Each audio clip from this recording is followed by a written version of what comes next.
Calvin, this is your feedback for task 3C. That hasn't been labelled correctly, so you would need to put the 3 in there. Again, I gave you this feedback previously for the last 2 weeks. That it's 3C and 3C there. So here you've defined chroma keying. You've discussed why it is green. Okay. Yep, so there's discussion here about why it's used. You've talked about it creating hyperreality, unusual and creative. So there's some reasons here, so there's some sort of justification for it. And it shows these artists as creative, dynamic or weird. Good, excellent. What is missing, I've noticed, is your own green screen example that we shot in college that you were set as an assignment. So the practical task here hasn't actually been completed.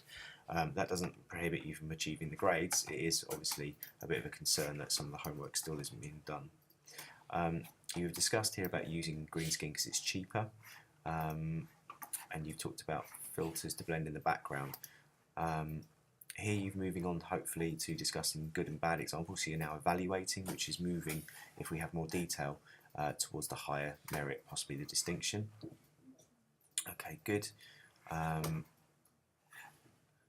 Okay, this is interesting. We're not really talking about the relationship between the music and visuals, however, but there is some sort of comment on why it was used. You've also mentioned the fact that it went viral, so that's interesting.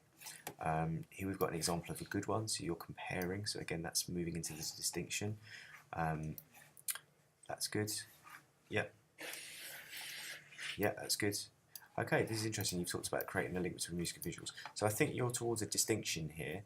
You have mentioned about the earthquake effect, so that's interesting. It is a pity you haven't put in your own practical portfolio, and again, that's a shame because obviously that would have allowed you to explain the process of how you blend them into the background to achieve the to secure the distinction. But nevertheless, I feel this section is distinction as it stands. So good effort.